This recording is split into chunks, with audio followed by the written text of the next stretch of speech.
Olá pessoal, sejam bem-vindos ao meu canal Resenhas com PH. Eu sou Rafael com PH e a análise de hoje é esse filme aí que me pegou. Família de Aluguel, Rental Family, estrelado pelo Brendan Fraser. A diretora é a Hikari. Ela dirigiu uns episódios aí daquela série Beef, né? E Tokyo Vice, né? Beef é da Netflix, Tokyo Vice foi da HBO Max. E ela dirigiu um filme para Netflix chamado 37 Segundos de uma menina com paralisia cerebral, que é um filmão, né? Um soco no estômago.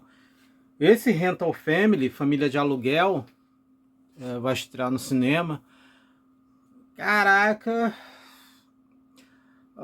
porque eu tava vendo, né? Eu tava pensando no filme. Esse é um filme que, se ele fosse feito nos Estados Unidos, fosse feito por americanos, seria uma comédia, seria uma coisa completamente diferente, né? Tem até um filme que tem uma premissa parecida, que é o com David Duchovny, chamado Meet the Joneses, alguma coisa do gênero. Mas só que é uma coisa um pouco diferente, que ele é uma família de aluguel, né? Só que eles trabalham para uma empresa de marketing, para vender produtos. Então é ele, a esposa, a filha e o filho. Só que eles são todos atores. E eles se mudam para essa cidadezinha, para esses bairros, e eles começam a fazer propaganda dos produtos. Ou seja, o pai ele começa a usar um carro, e aí as pessoas começam a querer comprar o mesmo carro. A mãe ela usa vários utensílios domésticos e todo mundo quer comprar. E aí chega um momento que eles, né, se acabam descobrindo o verdadeiro valor da família e tudo mais. Também tem aquela comédia com a Jennifer Aniston, onde ela faz um stripper e aí ela, o vizinho dela, e todos eles têm que fugir dos traficantes e se passar por uma família. Só que no processo eles descobrem o verdadeiro sentido da família e tal, e começam a se relacionar. E aí a premissa desse filme, né? E assim, até o pôster que você vê o Brendan Fraser ali no meio do japonês e tudo mais, fica parecendo que ele vai ser um ator, porque eu vi o trailer assim por alto, mas eu vi a premissa que era um ator que é contratado para interpretar um pai de família. Aí você acha que vai seguir aquele clichê de interpretar o pai de família e se envolver e tudo mais, mas não é isso. Ele faz esse ator que trabalha no Japão. E aí ele, né, ele fez um comercial há muito tempo, mas assim, ele não é famoso. Se você assistir séries coreanas e algumas séries, filmes coreanos, vira e mexe aparece um ator ali americano, sabe?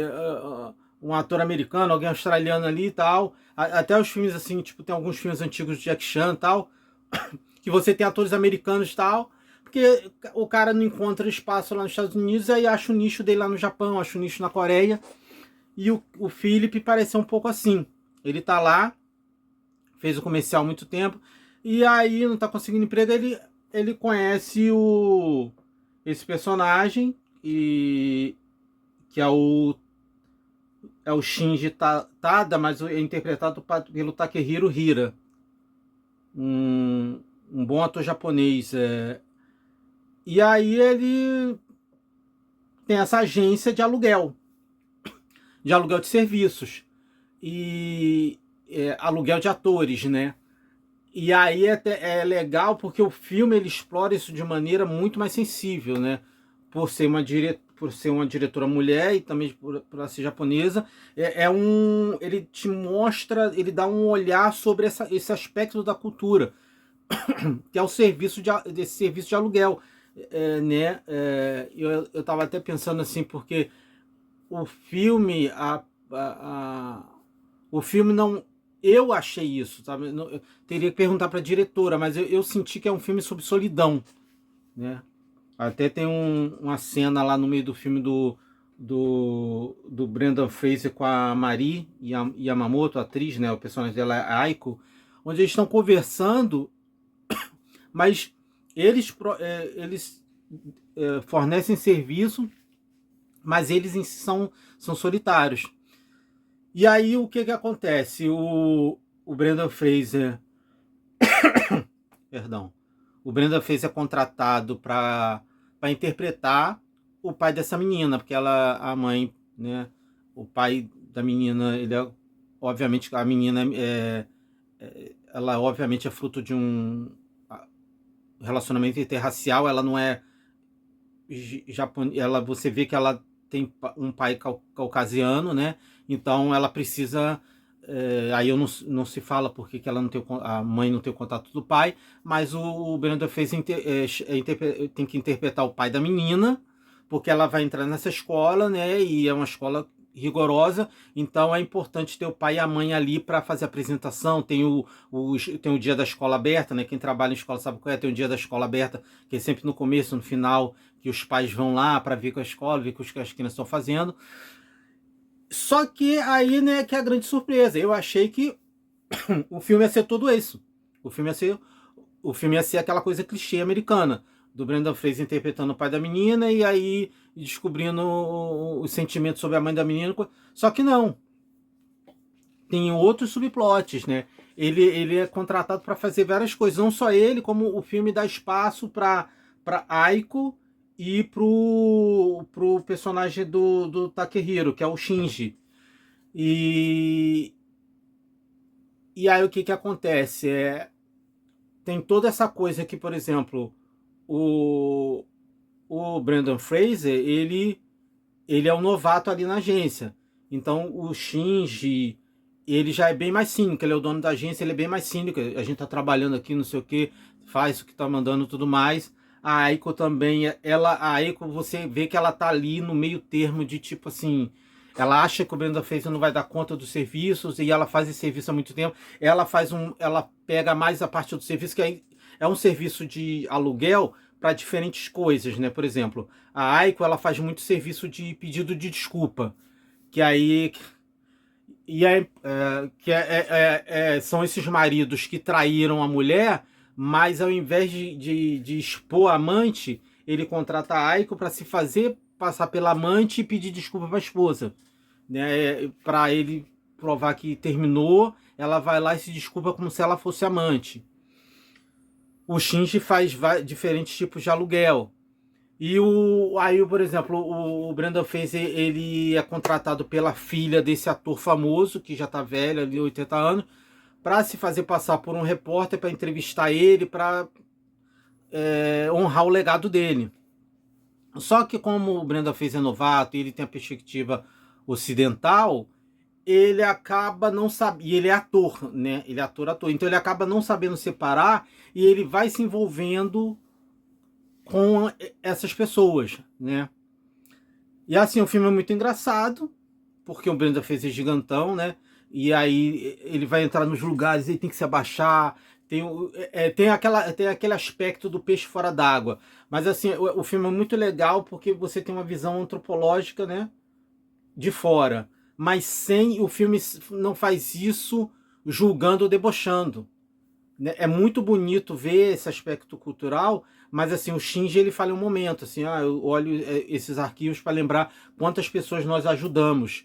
Eles estão, você pode olhar e falar assim, cara, que deprimente contratar um amigo. Porque tem um cara, por exemplo, que contrata o Brendan Fraser para jogar videogame com ele e para ser amigo dele. Então ele joga videogame, eles vão lá numa espécie de bar de striptease, mas não é bem bar de striptease.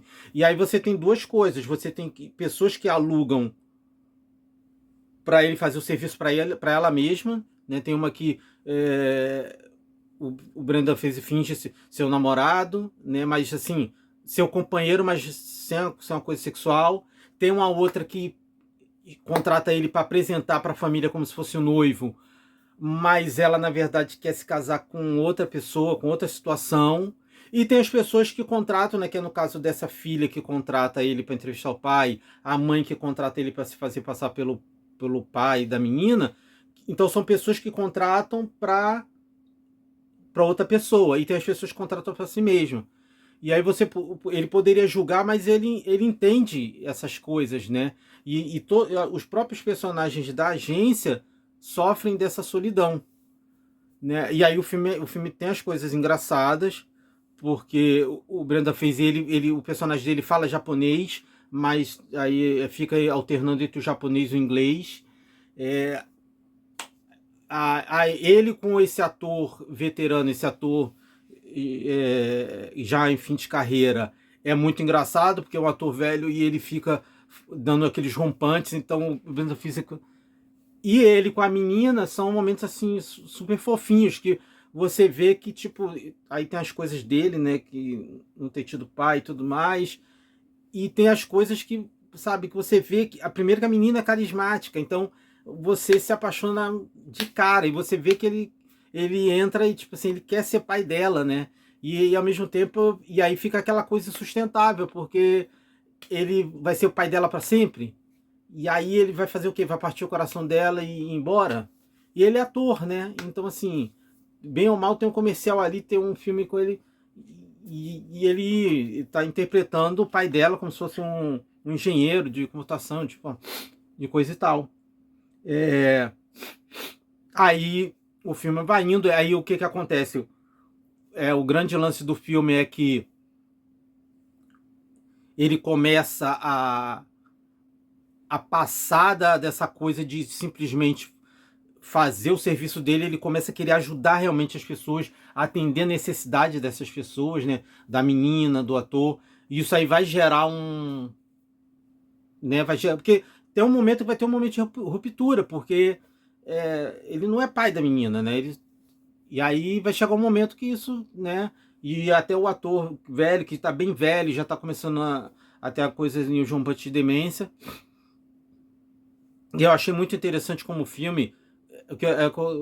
O filme poderia ter sido clichê, se fosse um filme americano, não criticando o cinema americano, mas seria muito mais binário. O cinema americano seria muito mais assim, tipo. Poderia ser um filmão, poderia ser um filme bom, né? Poderia ser um filme onde ele é só focado nessa história dele ser o pai da menina e ter o romance, ter tudo. Poderia ter sido esse tipo de filme. Mas essa coisa de explorar diferentes serviços e também os outros personagens, o Shinji, a Aiko, foi muito interessante. O filme fica. É legal você transitar por essas diferentes histórias. O filme é belíssimo. O filme é engraçado, aí chega um momento ali que, pô, primeiro tem um momento ali de ruptura no meio que aí eu tive que derramar as lágrimas. É um momento emocionante. E aí depois tem um momento ali no final que é engraçadíssimo. Que é engraçadíssimo. Que é assim, acontece uma coisa e aí o personagem tem a ideia de fazer. O personagem quer salvar uma pessoa. O personagem tem a ideia de fazer algo que ele não deve fazer, que vai contra as regras. E ele acha que só ele teve essa ideia. E aí quando chega no local, aparece outro personagem que também teve a mesma ideia e também achou que só ele teve aquela ideia. E assim, quando os personagens se veem, é impossível você não rir com a cena, que é tipo assim, é muito engraçada. E aí depois o filme tem aquelas coisas, vai pro desfecho, aí é muito emocionante, que é uma coisa triste, mas não é um triste tipo deprimente, é um triste melancólico, emocionante, sabe? Reconfortante. Esse é um filme que te abraça, sabe? É um filme que aquece o coração. É um daqueles filmes que aquece o coração. Pô, grande filme do ano já. O Brandon Fraser, cara, ele é muito bom ator. Tem esses bons atores que tem poucos papéis. Ou não tem um papel que, tipo, permite mostrar o quanto é bom. O Brandon Fraser, assim, ele poderia ter sido. Ele fez A Múmia, fez o Jorge da Floresta, ele fez umas comédias idiotas, aí depois a carreira dele, né, desandou. Ele voltou com a Baleia, mas quando ele fez a Baleia, ele já estava fazendo ali Patrulha do Destino, né, que é baseada na revista em quadrinho, né, a série em quadrinhos da Vertigo. Então, assim, ele é bom ator. Ele fez os Assassinos, The Killing the Flower Moon, né, do Scorsese, que foi direto para a Amazon, foi direto para o streaming. Mas ele é bom ator, mas assim, ele precisa do papel certo, do diretor certo, diretora certa. Ele está muito bem aqui. não sei se é o suficiente para Oscar e tudo mais, porque o Oscar é aquela coisa, né? Tem que estar no hype. Mas esse é um filme assim redondo. É um filme que ele tem uma premissa e ele entrega. Sabe, esse filme ele não demora a engatar, ele não dá uma barrigada no meio, não arrasta, e ele não cai no final. Assim, vai de você vê o trailer, mas é um filme que se você for ver no cinema não é uma viagem perdida, não. O filme tem uns momentos engraçados e é muito emocionante. Eu poderia ficar aqui horas falando do filme, tem tanta coisa assim, sabe, para discutir sobre o filme, que tem umas coisas visuais, né, que a diretora faz, que é a agência de aluguel deles lá, ela é toda sombria, toda escura, todo mundo se vê. E aí tem um momento de ruptura aí no final, quando a gente vê a agência de novo, depois que os personagens passaram por uma situação e mudaram e tudo mais, aí a janela tá aberta, e eu percebi claramente que foi a mudança, a diretora mostrou fisicamente a mudança psicológica e espiritual dos personagens, e tá todo mundo ali vestido mais roupas mais claras, tem plantas, a luz está acesa, as janelas estão abertas, sabe, eu achei interessante que a diretora fez uma coisa ali para você perceber, mudou, né? Que é igual quando tem um filme, sabe, de comédia romântica, que quando a personagem ela muda no final, ela corta o cabelo, ela se veste, e ela, agora eu me visto como eu sou, porque agora eu descobri quem eu sou. O filme faz isso. Tem muitas coisas para falar sobre o filme. Mas é um filme engraçado, é um filme emocionante, é um filme sensível. Eu dei uma chorada ali no meio, né? Tem um momento emocionante, tem um momento emocionante no final. Ri, deu uma risada, tem uns momentos engraçados, não é comédia. Poderia classificar como dramédia, né?